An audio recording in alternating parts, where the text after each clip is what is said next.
Muy buenas noches, muy buenos días, muy buenas tardes. Todo depende del país de donde estéis viendo el programa. Es un verdadero placer estar aquí otra vez en Uruguay. Gracias a Cecilia Bonilla Lima, que nos permite esta ventana para salir por Radio Universo de Luz a todo el mundo de Internet. Así que muchísimas gracias por la confianza y por el detalle de dejarnos salir por Uruguay. Eh, Estoy encantado de estar aquí y hoy tengo un invitado muy especial. Me encanta presentarlo. Lo conocí en México. Yo no estaba en México, pero sí, ya sabéis que esto de la comunicación hoy en día, pues estás hablando con una persona de México al instante. O sea, es genial y eso me permitió conocerlo en las charlas random de México y me encantó y pensé, oye, me lo he de traer. Y oye, y por fin está aquí. Gracias, Horacio, por haber aceptado la invitación y estar aquí con nosotros. No, Juan de Dios, al contrario, muchas gracias, gracias a ti. Y sí, efectivamente, pues ya te esperamos acá en México para darte una buena paseada, y un tour gastronómico. Sí, oye, que en México también tenéis muy buena cocina y en España también, pero en México también tenéis muy buena cocina. Oye, pues yo os lo presento. Horacio Rafael Guzmán Magaña es terapeuta experto en adicciones, capacitador y conferenciante. Disculpa, pero es que aquí se llama conferenciante, por eso lo digo así. Conferencista, conferenciante en desarrollo humano y licenciado en Derecho. Oye, Horacio, no leo más porque, bueno, hay mucho para leer. Eh, Muy buenas por estar aquí, gracias, Horacio. Y a mí No, siempre, gracias. y a mí siempre me gusta hacer una pregunta, pero es que me gusta, ¿no? Entonces, vamos a ver, sitúate.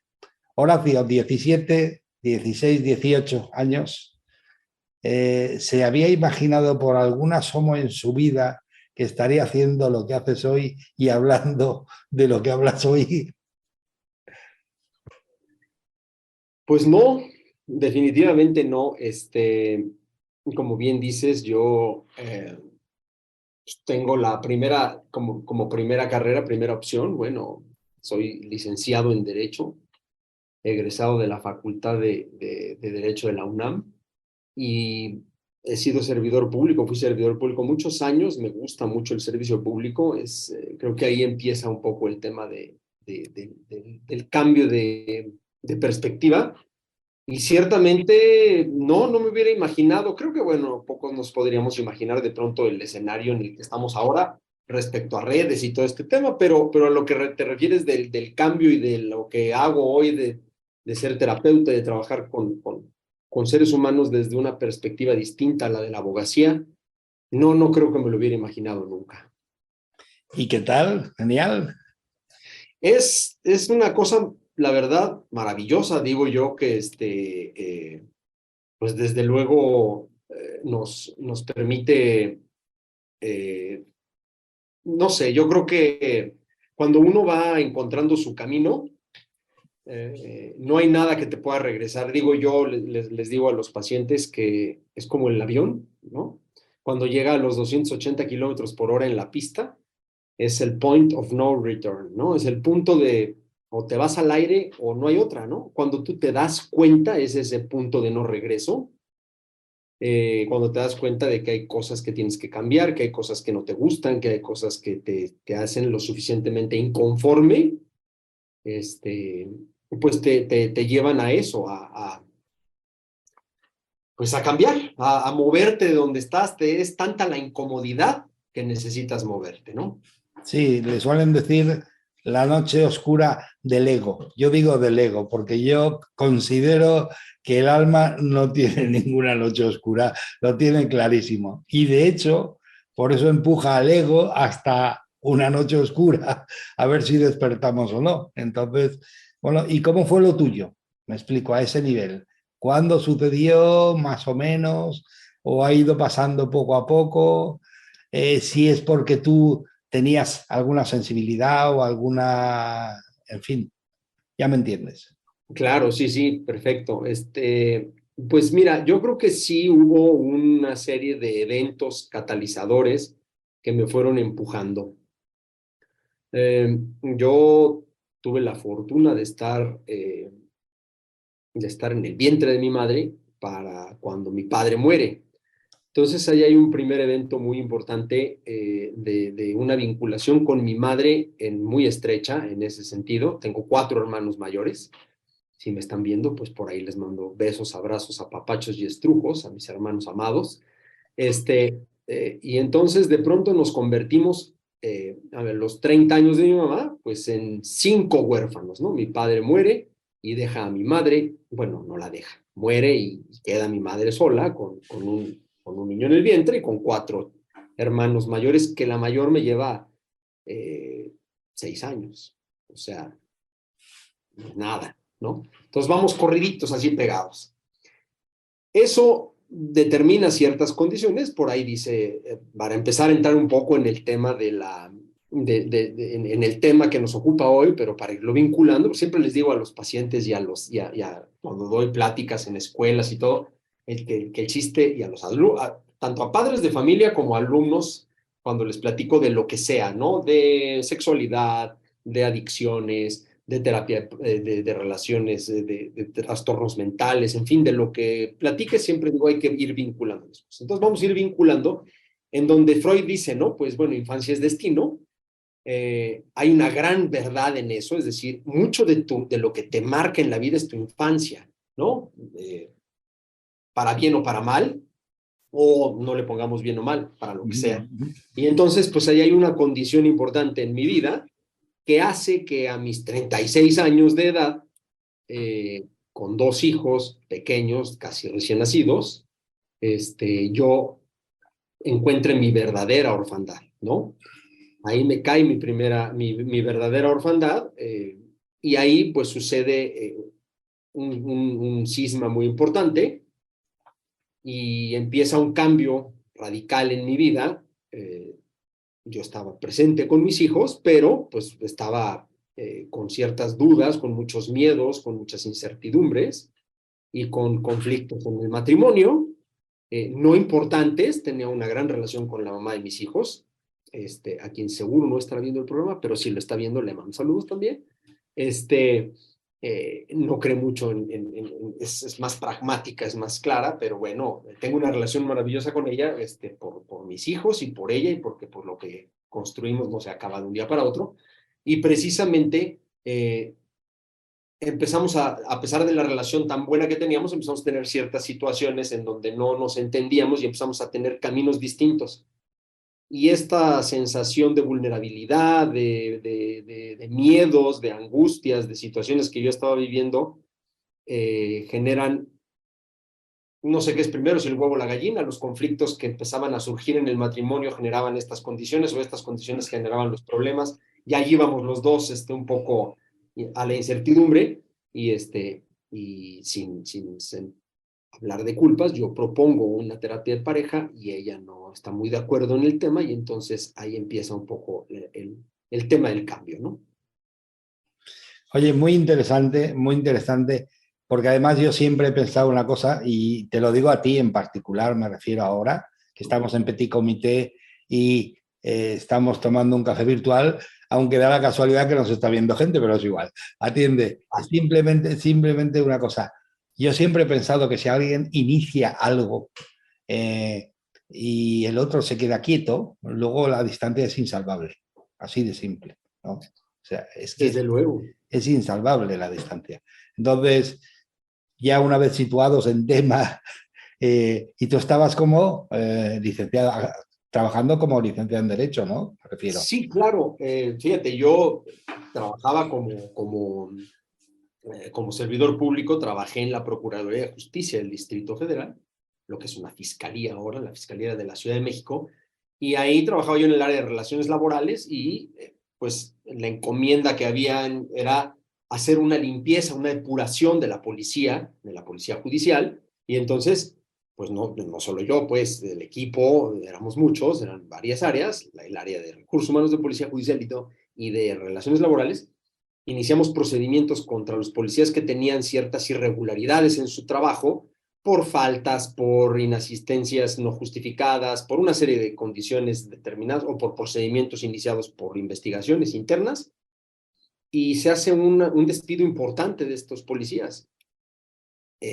Yo decía, pues, cero espiritual, digo, no por el tema ni de los policías, pero era un área muy intensa, muy ruda, de un gran desgaste energético y emocional que yo no entendía, pero lo vivía, ¿no? Yo no me cuestionaba por qué vivía inconforme, por qué tenía estas sensaciones. No me atrevía yo a pensar que tuviera miedo, porque me amenazaban, porque había cosas importantes, y yo no tenía mucho miedo. Me empieza a dar más miedo cuando cambio a otros trabajos y ya no estaban nacidos mis hijos, y ahí sí empiezo a sentir cierto temor, ¿no? Porque de pronto uno por uno no siente mucho miedo, pero empecé a sentir como cierto temor por mis hijos, en fin.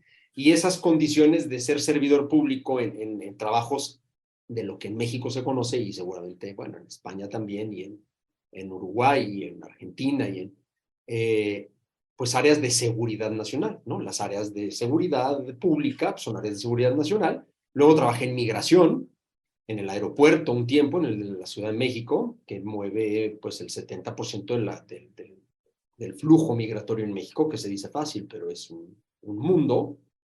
Y, y también hubo eventos importantes de conflictos, de situaciones importantes, de problemas con tráfico de personas y de situaciones así, en donde denunciarlo era una invitación a situaciones muy complicadas, ¿no? Entonces, cero espiritual, ¿no? Nada muy romántico, ¿no? Era bastante intenso. Entonces, pues ahí empieza ese proceso y entonces cambio un poco de aires y al final me despiden de migración y me voy con un niño por nacer al mes de que termino mi relación laboral en abril del 2003 y en mayo nace mi hijo.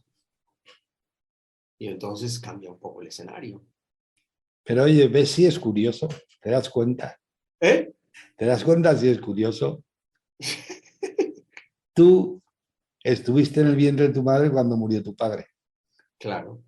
Y tu hijo estuvo en el vientre de tu madre, o sea, en el vientre de su madre, cuando de alguna forma surgió todo el tema.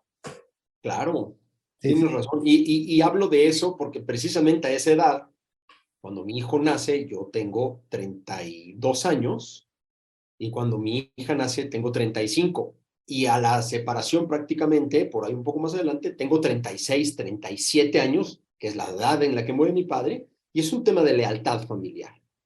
Que uno no se da cuenta, pero uy, ahí están y son importantísimas, Sí, ¿no? sí. Entonces, ciertamente, como lo mencionas, muchas gracias porque me ahorras platicarlo como tal, porque fíjate qué interesante, ahora platicando en un curso que acabamos de terminar con varios amigos, a quienes mando saludos, a quienes me estén viendo, todos los amigos de Centros de Integración Juvenil, eh, ahí nos estamos preparando para una capacitación, para volvernos expertos en el tratamiento, y ahí mucho de lo que se habla es de que nosotros como terapeutas, en México somos muy rígidos, el área de los psicólogos no te dejan que compartas nunca nada de tu vida y que no platiques nada y que no intervengas en el proceso. Es como un poco intenso, ¿no?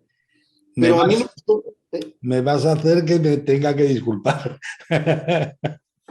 pero ¿estás de acuerdo? Es que es como muy rudo, no cuentes nada de ti, que nadie sepa nada, y entonces es como todo el rey misterio, ¿no? Todo, la tenebra es como muy interesante. Y ahí viene un proceso en donde sí te permiten como experto en acompañamiento, sí puedes compartir ciertas cosas. Y yo digo que no lo compartes para sanarte tú, ni para ir a terapia tú, ¿verdad? Con el paciente, pero compartes para que el otro vea que tú también estás en ese proceso de cambio, que tú también has sufrido, que tú también has tenido ataques de pánico, ataques de ansiedad, que has pasado por lo mismo que él está y que entonces lo entiendes, que hay una parte empática, que hay una parte de identidad que te permite saber y entender que cuando el otro te está diciendo estoy teniendo un ataque de pánico, tú dices, muy bien, respira, vamos a hacer tal proceso, vamos a cambiar tal cosa, sal y camina, en fin. porque ya lo estuviste tú también ahí, ¿no? Sí, claro, por eso. Es que precisamente, y me encanta hacerlo, esas preguntas que hago, porque pretendo que la persona parezca lo que es, una persona normal, con sus destrezas, sus habilidades, sus dones, pero que es una persona normal y corriente. O sea, que no hay unos elegidos que simplemente por ser elegidos los demás ya no van a poder llegar. No, no tiene nada que ver eso. Es simplemente personas que se hacen a sí mismas, Claro. pero son personas normales y corrientes, ¿no? Entonces, evidentemente, sí, a mí me encanta también el tema ese de los 0 a los 7 años, es cuando nosotros experimentamos, y yo siempre digo, no sé, yo digo, de los 0 a los 7 años, con tus padres, que por eso los has elegido, coges todo lo que necesitabas saber. De los 7 a los 14, te reafirmas y compruebas, haces a prueba y error, a ver qué es lo que de verdad es. Y a los 14 años ya estás de alguna forma suficientemente perdido para empezar tu vida. ¿Por qué? Porque precisamente venimos aquí para perdernos, para luego reencontrarnos. Mira qué guasa, pero así lo entiendo yo, ¿no? Entonces, sí, claro, de los 0 a los 7 años es fundamental, porque ahí está todo, ¿no? O sea, todo nuestro personalidad, ego, está formado ahí, ¿no? Y entonces, pues claro. Y las adicciones, porque eso me encanta, ¿no? Yo tengo una teoría de las adicciones, pero bueno, las adicciones, eso como te surge, ¿no? Realmente. El tema de llegar al tratamiento de las adicciones y a la prevención y todo este tema surge porque precisamente en esta etapa de la vida, más o menos a los 34, 35 años, tengo con mis hermanos restaurantes y con otros amigos, ponemos, salgo del gobierno, pongo el despacho con mis hermanos, que los dos son abogados también, a quienes te digo que les mando muchos saludos y que admiro profundamente, y con ellos pongo el despacho, pues para abogados, mucha honra, y entonces, eh, pues en ese trajín, mucha gente cercana, pues empieza con un proceso de consumo importante. Yo empiezo a notar, yo era un gran bebedor, bueno, yo pues, tenía el restaurante y entonces me iba a trabajar y a veces me iba a comprar las cosas del restaurante muy temprano y me llevaba el traje colgado aquí y entonces llegaba con las cajas para surtir el restaurante y luego corría y me subía al auto y me cambiaba a veces en el camino o en el despacho cercano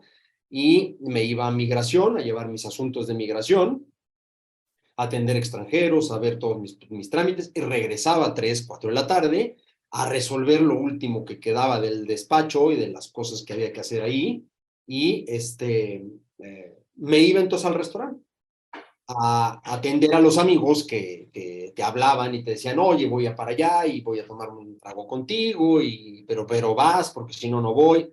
Y entonces uno tratando de cuidar el negocio, pues va y está ahí y de pronto pues son las 5, 6, 7, 8, 9, 10, 11 y te quedas a cerrar el negocio y a revisar cuentas y a checar que las cosas cuadren, porque pues al ojo del amo engorda el caballo, en fin. Y entonces entras en un proceso de desgaste, de consumo, de desvele. La mamá de mis hijos me decía, yo no me casé para esta historia, ni te veo últimamente, ¿no? Ella muy trabajadora, también, pasaba mucho tiempo en la oficina, entonces teníamos que cuadrar muy bien los tiempos para atender a los niños y todo este rollo, pero independientemente de esto, quiero decir, gente muy cercana empezaba a consumir no solo alcohol, sino muchas otras sustancias a niveles importantes. Y entonces, pues al principio uno dice, pues ahí pasa, ¿no? Y ahí estás. Pero de pronto empiezas a ver que las cosas no funcionan, que las personas empiezan a tener más problemas de los que deben de tener o de los que se están generando muchos problemas, que hay un abandono de las obligaciones de la persona, hay cambios de hábitos importantes, hay un consumo desmedido, en fin, hay todas las características que presenta una adicción y si no te informas y estás atento, pues eres cómplice silencioso del problema, ¿no? no importa quién sea. No es que vayas por la vida rescatando a todo mundo, pero quiero decir, pues si tienes gente cercana y la gente cercana está ahí y tú haces como que no pasa nada, pues digo yo, las drogas matan, la ignorancia mata más y lo que más mata es la indolencia. Hacer como que no pasa nada y como que solo el 3.8% de la población tiene un problema de consumo de sustancias o de adicción como tal, este, pues entonces no es nadie. Pero cuando es tu hijo, se vuelve tu vida, el 100 o 1000%, ¿no? Entonces empecé a estudiar, empecé a investigar qué pasaba, qué tenía que hacer con las personas que estaban cercanas a mí, que tenían esta problemática, y empiezo a estudiar. Y cuando empiezo a estudiar, en paralelo a eso, yo empiezo a tomar terapia individual, empiezo a tomar logoterapia, empiezo a tomar terapia con una logoterapeuta, con Laura Vélez, una gran amiga que se volvió mi maestra, primero mi terapeuta, y pasó el tiempo y me invitó a tomar un curso, un diplomado de 2 años y medio, un diploma muy largo, y ahí estudié la logoterapia de Viktor Frankl y la prevención de adicciones, y empecé a conocer los grupos de AA, de Al-Anon, de narcóticos anónimos, en fin, empecé a informarme para saber cómo era la posibilidad de, a través de actos que no parecen muy amorosos, pero que sí lo son, poner límites a las personas que están en esta situación de la adicción o del consumo desmedido. Eh, y ahí empecé a informarme, ahí empecé a entrenarme en el año del 2008, 7, 8. Pues ya llevas unos cuantos años. Ya estamos por cumplir, pues, ¿qué será? Por lo menos Sí, tenemos hoy 15 años. 15 años, sí, por lo menos. Oye, ¿y en eso te ocupas ahora últimamente, en eso, al 100%? Sí, sí, sí. Doy terapia individual. Hago un voluntariado en una institución aquí en México que se llama Centros de Integración Juvenil, que no es por presumir, pero tenemos la mejor institución a nivel América y casi me atrevería a decir que del mundo. Es una institución que cubre todos los ámbitos, cubre la terapia individual, la terapia familiar, la terapia grupal, cubre el internamiento, cubre todo el tema de prevención en escuelas, en empresas, en hospitales, en clínicas, a quien lo pida, la persona o institución que se acerque a pedir apoyo de centros de integración juvenil. En México tenemos 32 entidades de la República, 32 estados, y en cada estado hay por lo menos una representación de CIJ.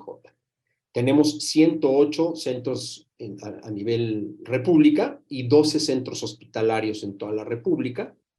Y de verdad hay una cobertura maravillosa en donde la persona se acerca y a veces es gratuita la consulta, a veces les cuesta 50 pesos y las personas tienen acceso a un tratamiento digno, respetuoso,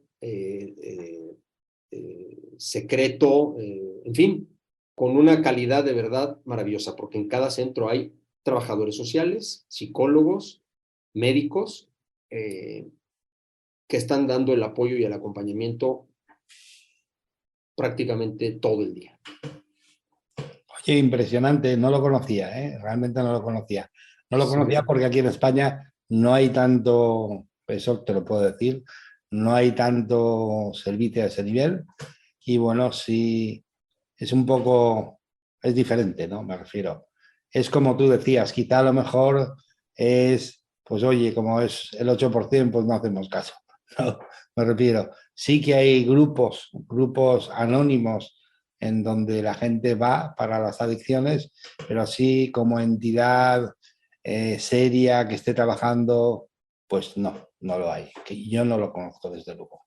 Oye, pues, y a ese nivel me refiero, ¿qué te has encontrado? Me refiero, no quiero en la privacidad, por supuesto, pero ¿qué te has encontrado? O sea, ¿has encontrado realmente casos? Porque yo también soy de las personas que piensa que cuando tú tratas a alguien estás aprendiendo de él, evidentemente. No es, Tienes toda la razón. no es cierto que Cuando alguien, Sí, No, sí. perdón, perdón. No, no, que no es cierto que cuando uno está tratando a alguien, le hace cualquier profesión, no es cierto que él está de maestro, no. En realidad hay un intercambio y no es casualidad que precisamente esa persona te necesite a ti. Me explico, o sea, no es casualidad. Ahí hay un intercambio, ahí hay una atracción que surge y entonces ahí hay un intercambio de conocimientos, de información. ¿Me equivoco? No, fíjate, a mí me gusta llamarles pacientes, porque en un concepto muy americano, este, suelen decirles clientes. Yo lo Sí, veo ya muy comercial y a mí me gusta más el tema de ese trato más cercano, más. Los pacientes llegan a tu vida para algo, para ti. Te traen un aprendizaje, te traen lo que tengas que trabajar, que eso es muy importante. Eso es parte de lo que decimos en la parte terapéutica, que uno siempre tiene que estar en tratamiento, es decir, uno tiene que estar trabajando sus cosas, sus demonios, sus miedos, sus angustias, sus defectos de carácter, como dicen en los grupos de AA, en los grupos de ayuda mutua. Tenemos que estar siempre atentos. Y aquí vamos a ir empezando ya a vincular mucho más con el tema que tiene que ver precisamente con esta, pues lo que es la terapia holística, lo que es en verdad desde todas las dimensiones. Las personas llegan a ti para algo, las personas que conocemos y que están en nuestra vida están para algo. No existe casualidad, existen causalidades. Siempre existe una causa y un efecto y hay cierta energía y sinergia que se va generando. No les pido que lo vean, a la gente le digo, y a quienes nos estén viendo ahora, que espero que sea mucha gente, que lo entiendan desde, a lo mejor desde nuestro concepto, pero sí que se abran un poco a la posibilidad de decir, híjole, pues esto que me está pasando es para algo. Esta persona que llegó, ¿para qué?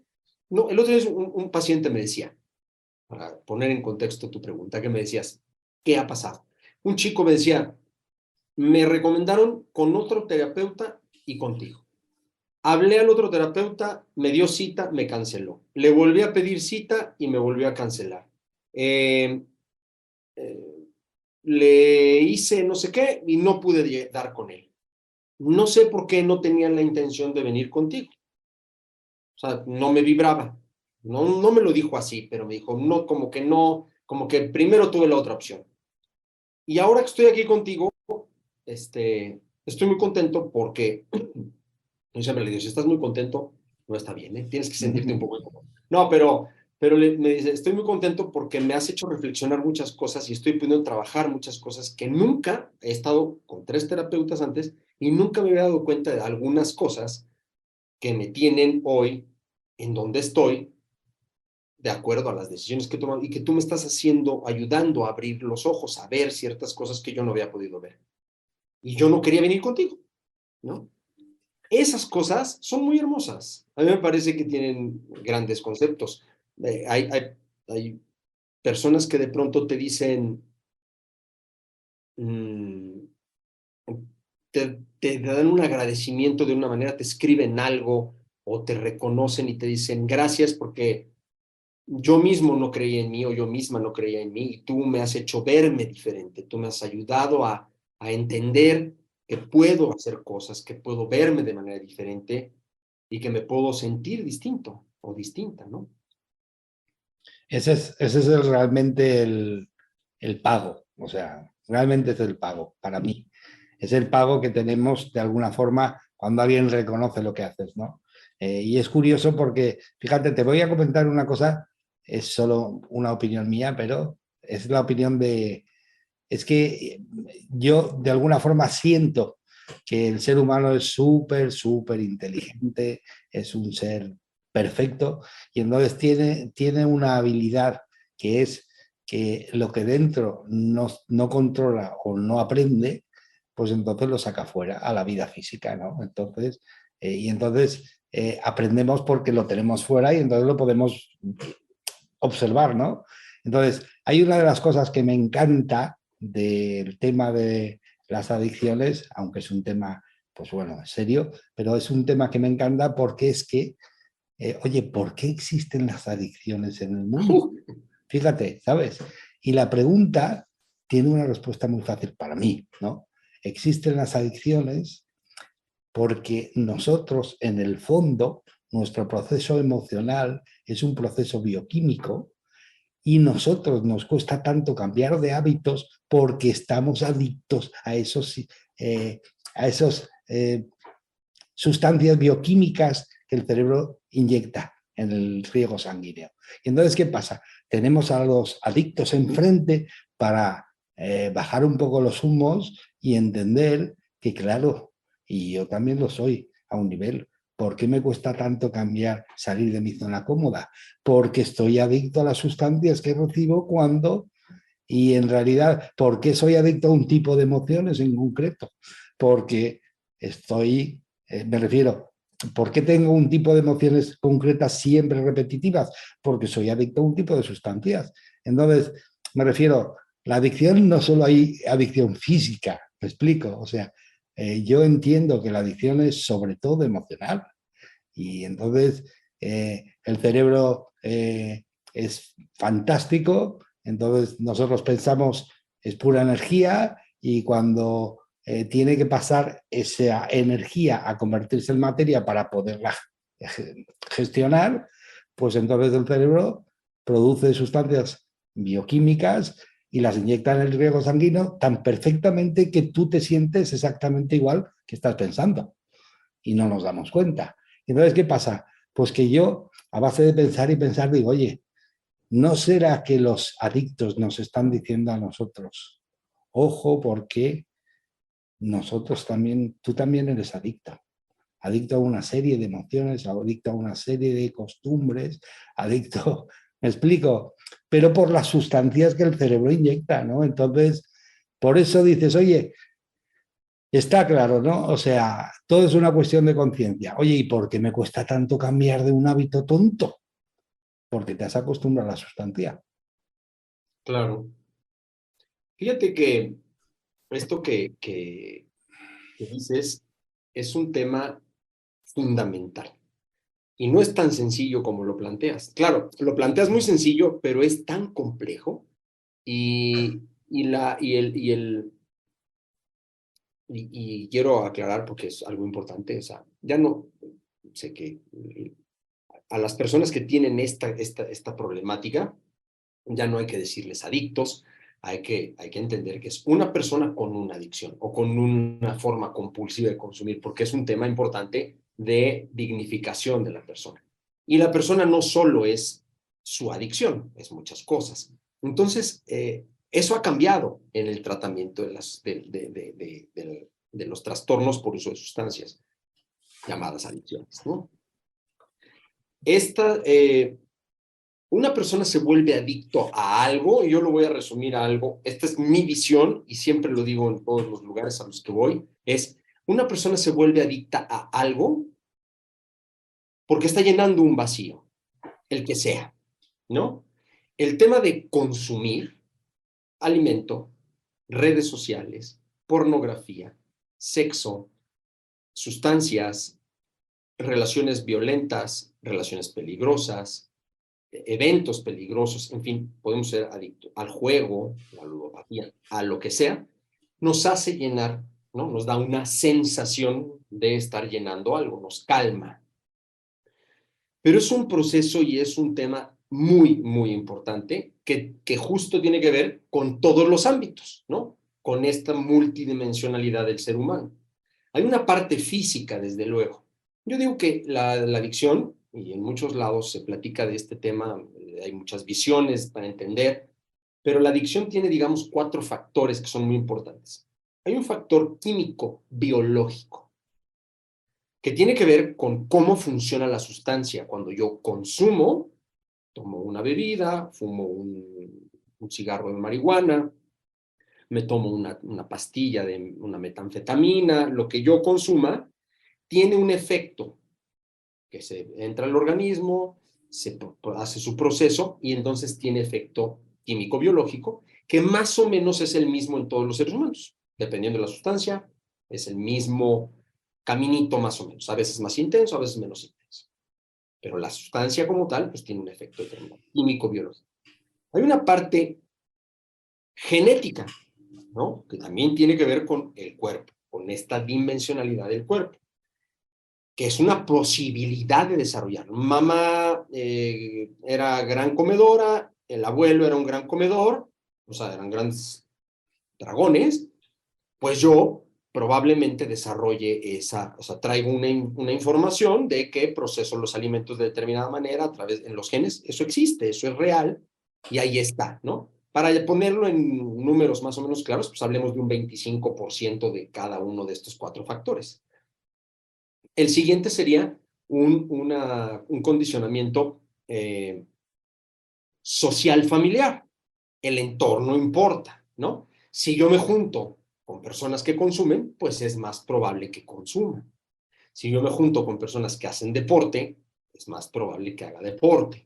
En fin, es más o menos el escenario. Si en casa hay una cantina y hay una iluminada y todo es hermoso y el padre se pone detrás de la cantina y atiende a los amigos y es el rey y yo soy un niño y lo veo y veo cómo es maravilloso y digo, wow, mi padre, yo quiero ser como él y todo el mundo le dice, Juan, eres lo máximo, eres grandioso y se ríen y se abrazan, pues el niño ve eso y dice, pues mi entorno es este. Ahí hay un tema emocional y mental, ¿no? De aspiración y de una serie de cosas. Y químico-biológico, psicoemocional, social, familiar y, no puedo creerlo, se me ha olvidado. Pero estos condicionamientos me parecen, estos factores son fundamentales para entender la multidimensionalidad de un padecimiento. Pero lo mismo pasa con la diabetes, lo mismo pasa con el trastorno, con los trastornos mentales, lo mismo. Es decir, hay una serie de condicionantes o de factores que inciden en todas tus posibilidades. Tenemos un cuerpo físico, que eso es lo importante para entender a qué nos referimos cuando hablamos de terapia holística multidimensional, es que uno como profesional tiene que entender cuáles son estos caminos, estas posibilidades. Hay una parte física que es evidente que aquí está, ¿no? Es palpable, es lo que yo veo. Y ese cuerpo pues tiene características sólidas, físicas, aunque en su mayoría es aire, y también agua y estas historias, pero este cuerpo pues tiene una característica física y ahí se manifiesta. Pero hay un cuerpo emocional. ¿Existen las emociones? Sí. Bueno, no se pueden ver, no las puedes tocar, no, pero ¿qué tal se sienten? Y entonces mucha gente te va a decir, pero es que es a través de una serie de liberaciones químico-biológicas que entonces se sienten las emociones. Sí, pero descríbeme el amor, ¿no? Descríbeme la tristeza. ¿En dónde está? ¿Dónde se hospeda? ¿Dónde vive? ¿No? Y tenemos un cuerpo mental que igualmente no tiene un espacio, no es el cerebro, que es un órgano, que es parte del cuerpo físico, sino que ese emite una serie de procesos y de descargas químico-biológicas, químico-eléctricas, y que por la forma en que está creado, desarrollado el cerebro, produce un pensamiento. ¿Dónde está el pensamiento? ¿Dónde está la mente? Eso es que eso es para flipar de colores, ¿no? Sí. Y entonces, ¿qué se enfermó? ¿El cuerpo? ¿La emoción? ¿La mente? ¿Todo? Claro. El espíritu. Eso ya está un poco más diferente. Yo digo que no se enferma el espíritu. El espíritu no enferma, porque tú lo decías, no, tú lo referías como el alma, yo lo refiero como el espíritu, porque los griegos y los romanos decían, el cuerpo enferma, el cuerpo físico, cuando enferma el alma. Para ellos el alma era la mente, que ciertamente ¿no? Bueno, así lo entiendo yo también. Entonces yo me gusta diferenciarlo. Yo digo que el alma es la mente y que esa sí se enferma. Pero el espíritu como tal, o pensemos que sea el alma, pues, pero no se enferma. No se puede enfermar, porque yo digo que es divina, que tiene un origen divino. Pero insisto, aquí cada quien va a creer lo que quiera. Y justo en la terapia holística dimensional, tenemos que entender lo que el paciente cree. Lo que el paciente cree es fundamental para poder acompañarlo en su proceso, porque él es responsable de su tratamiento. Él es responsable de su curación, no yo. Yo lo voy a acompañar, yo voy a tratar de ayudarle y acercarle herramientas que le sean de beneficio, pero él es el que tiene que hacerse responsable para poder tratarse.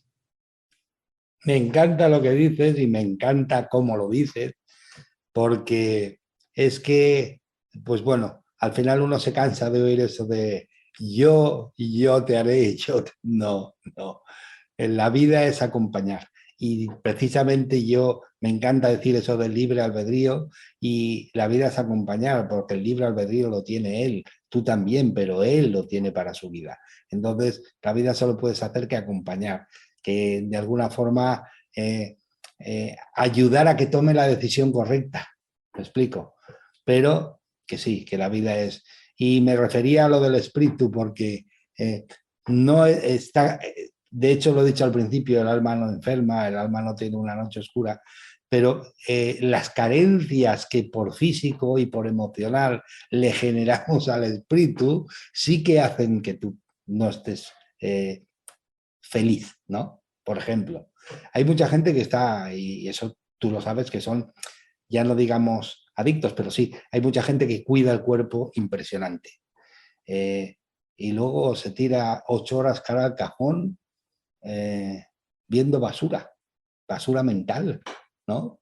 Y entonces, claro, dices, oye, ¿cómo se siente ese espíritu? Claro, se siente mal y te va de alguna forma a hacer sentirte mal para que tú cambies. ¿Por qué? Porque no es esa la función que has venido a hacer, ¿no? Entonces, Claro. digo que el espíritu es importante porque es el espíritu, el alma. De hecho, en el latín, si analizas, latín griego, si analizas la palabra alma, es el ánima, es la que anima esto, ¿no? Es como las pilas, por decirlo así. Si tú a un juguete le quitas las pilas, ya lo va. Pues si a nosotros nos quitan el alma, pues ya lo vamos. Entonces, así. Entonces, ella no se enferma ni se pone, ni le pasa nada, pero sí que te avisa de que por ahí no van bien los tiros, ¿no?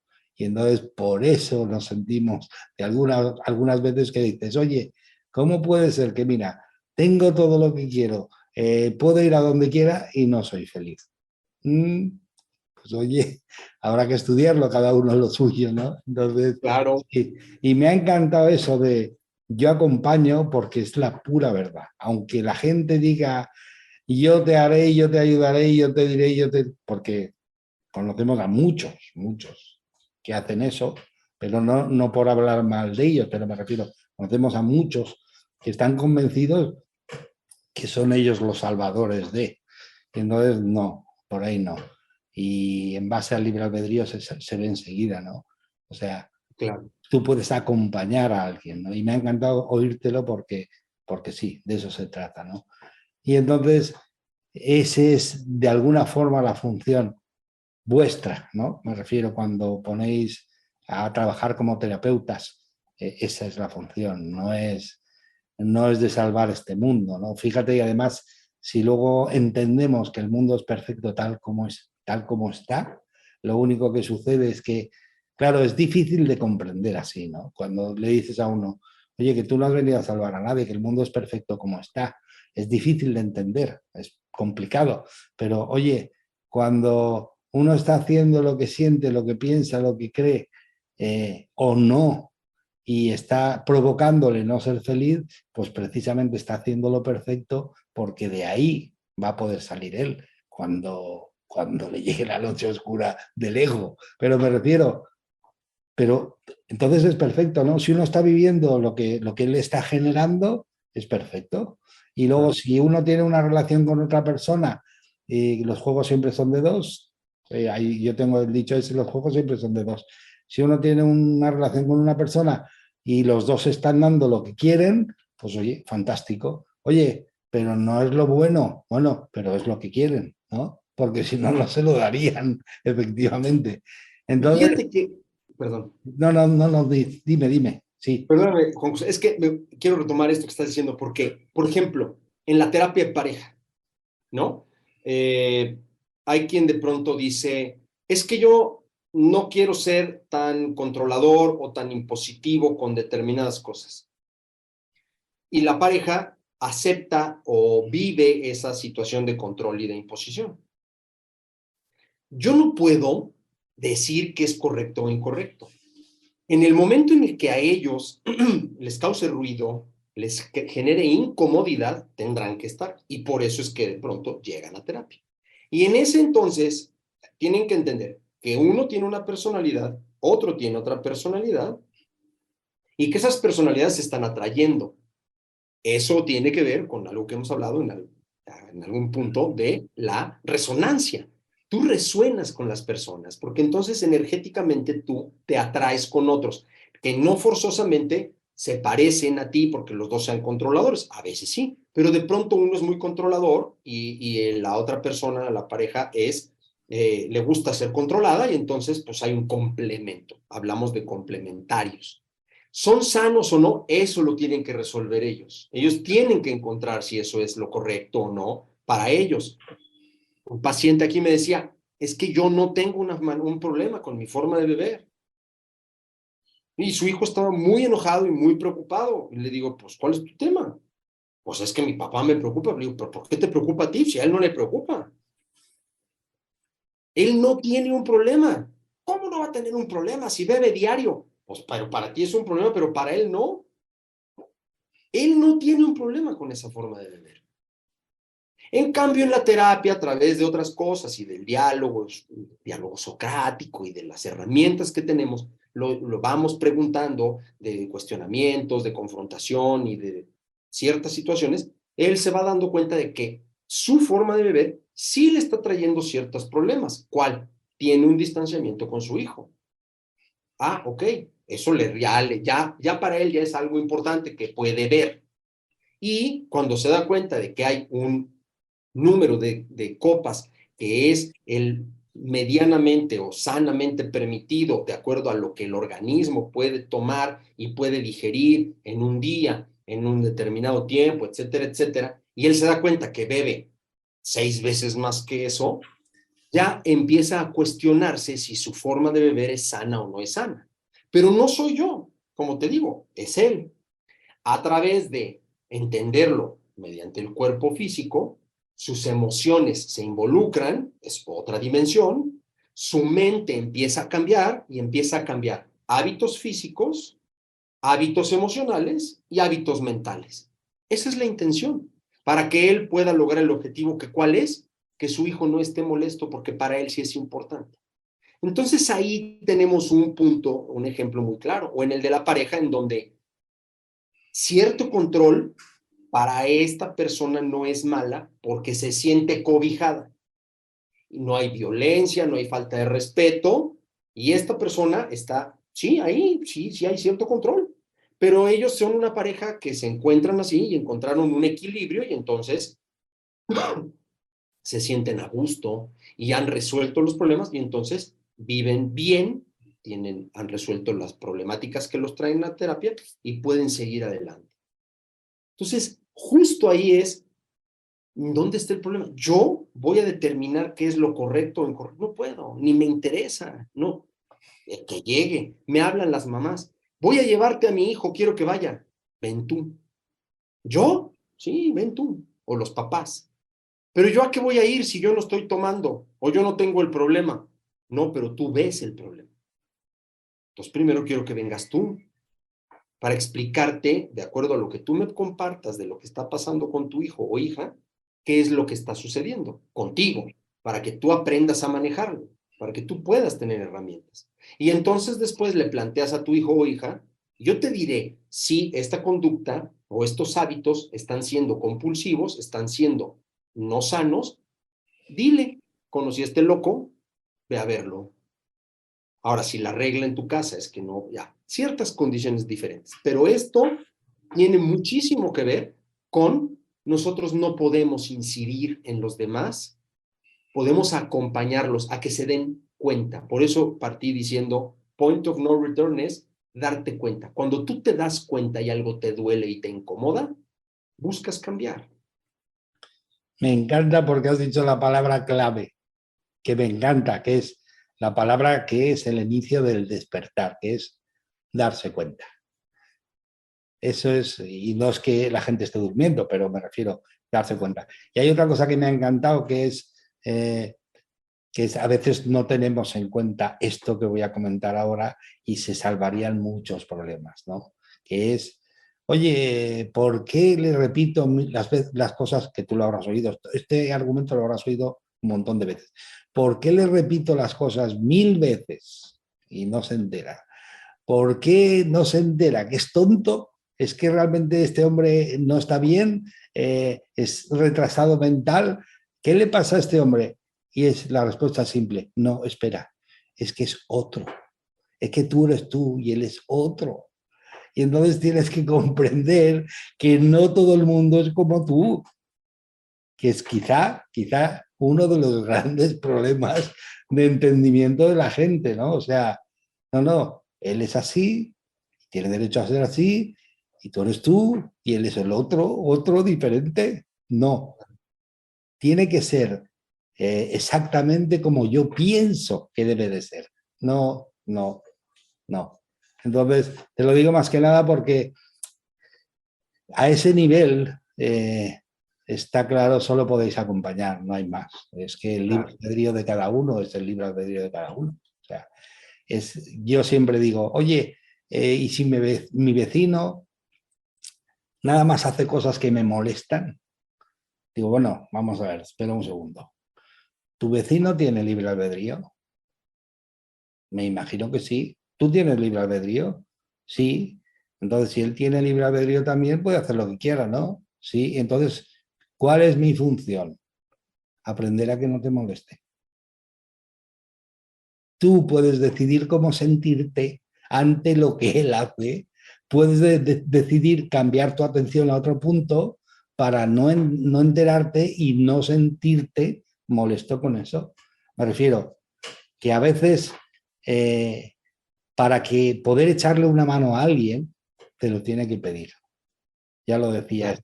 Ya lo decía este hombre tan famoso, que decía, pedir y se os dará. Pero lo has de pedir. O sea, una regla del libre albedrío es que lo has de pedir. O sea, no podemos ir por ahí salvando tipo Superman. No, Claro. estamos ahí, damos como Y tú un sentimiento de confianza, un sentimiento de paz, de tranquilidad, y entonces la gente se arrima y te pregunta, oye, ¿cómo es que estás así? ¿Cómo es? Oye, ¿cómo lo puedo hacer para estar como tú? claro. Fíjate, tocaste dos puntos que quiero hacer un Sí, poquito de énfasis en ellos. Cuando hablas del otro, esto me encanta, porque esta expresión la oí hace unos años y me cambió la vida, ¿no? Porque además me encanta cómo se escucha, la otredad. Me fascina. Entonces, cuando nosotros entendemos la otredad, que me gusta cómo suena, es como muy así, fuerte. Cuando entendemos la otredad, sabemos que el mundo no soy yo, aunque desde un punto de vista muy holístico o muy espiritual, sí, el mundo soy yo, eh, pero la otredad es importante. Y entonces la otredad es mi espejo, es mi maestro, es mi acompañante, es mi muchas cosas. Y el otro está también, pues igual que yo, en su búsqueda, en un escalón distinto, en un camino diferente, cada quien, no, ni juzgamos en este. Pero ¿cómo llevamos, y lo vinculo, el otro al tema de por qué me molesta lo que el otro hace y qué debo de hacer con eso? Terapéuticamente yo digo, vamos a verlo desde los tres ángulos o tres dimensiones o muchas dimensiones. Primera dimensión, humana, corpórea, estoy aquí, ¿no? El vecino pone música muy fuerte. Hay un reglamento, es que es mi parte abogado, ¿eh? Está ahí, tiene su parte interesante. sí, sí. Entonces, ¿hay un reglamento? Sí.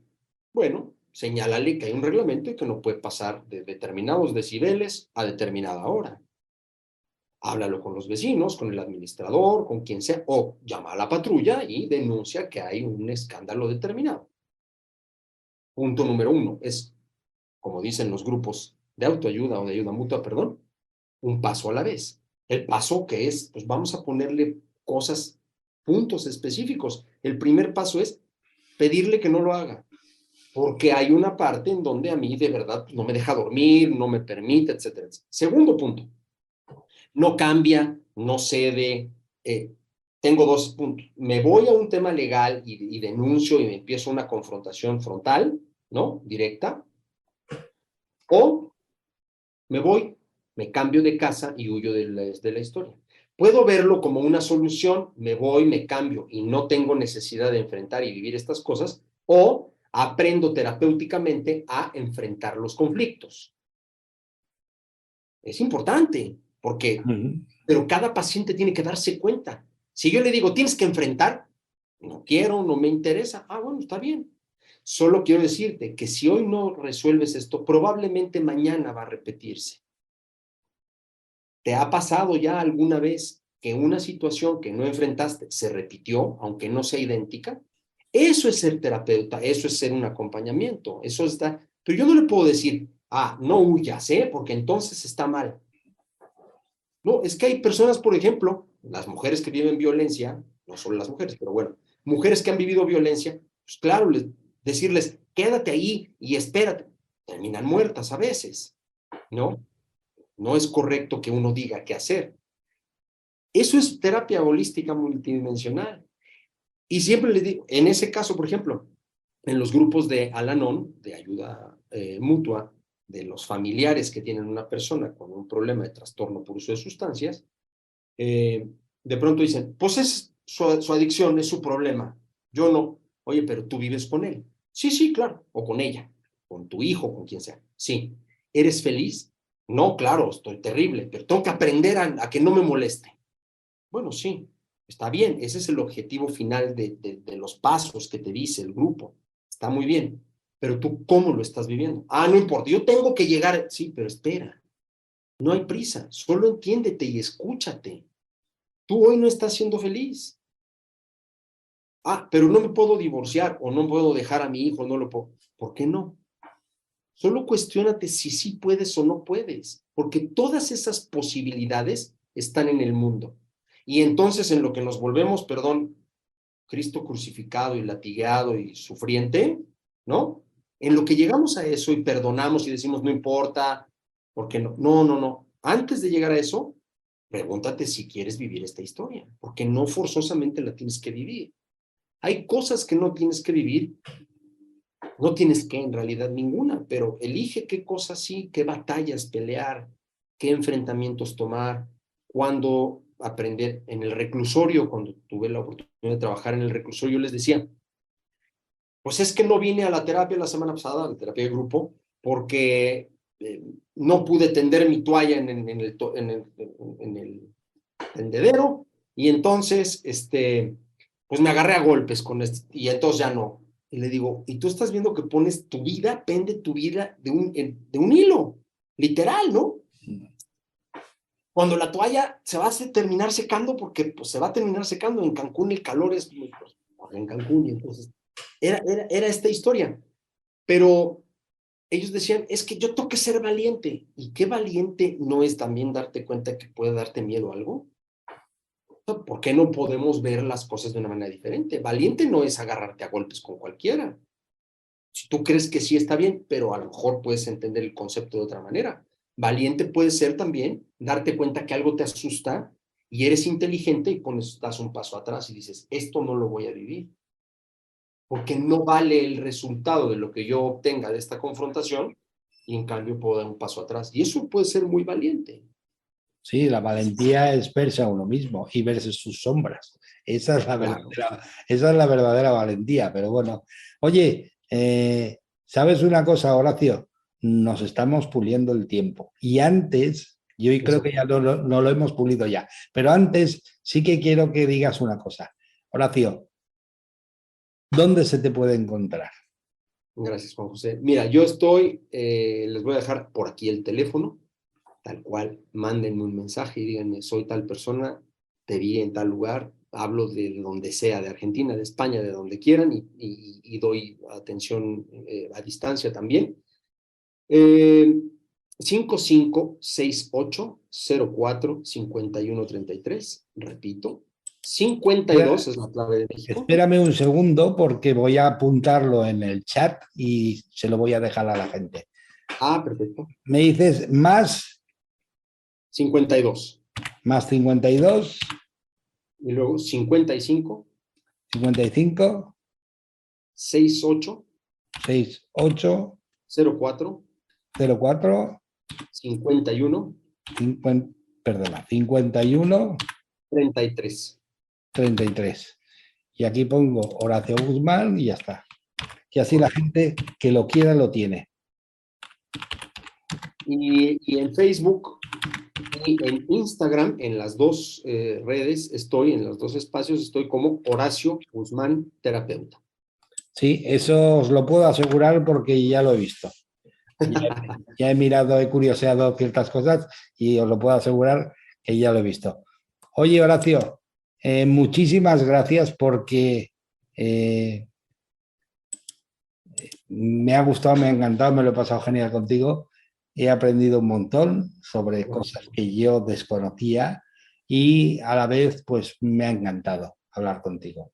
Me pareces una persona que se puede confiar plenamente en ti, que puedes, o sea, que por eso animo a la gente que si de verdad necesitáis o tenéis algún familiar o de alguna manera podéis consultarle a él.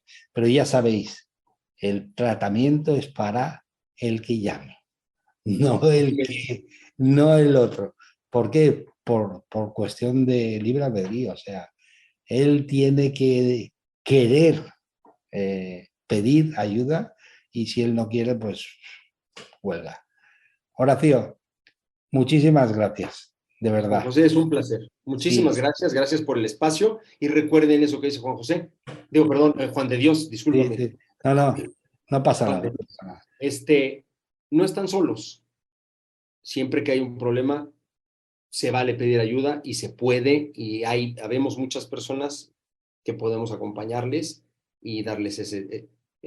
Decía mi padre, no lo decía así, pero así lo interpreto yo, él era médico y operaba. Y él siempre tenía la idea de que él solo era un instrumento, y entonces él tenía la obligación de saber lo físico, lo que en el mundo le habían enseñado, pero la energía y el acompañamiento viene desde arriba para poder acompañar al otro. Muchísimas gracias, Horacio. Y daros cuenta que lección más bonita. Yo solo acompaño. Es correcto. Muchísimas gracias, Horacio, porque de verdad eso es lo que cualquier terapeuta debería de saber de sobra. Gracias, Horacio. Ha sido un verdadero placer y me he divertido un montón contigo. Ha sido una conversación muy, muy amena. Y sé que habrás contado cosas que no habías contado nunca. Me encanta haber hablado contigo así a ese nivel y muchísimas gracias. Y a vosotros simplemente, oye, pues como siempre digo, feliz y divertida vida, que para eso venimos. Y un abrazo de luz para todos siempre. Nos vemos. Horacio, Un abrazo de luz. Gracias. un placer, Horacio.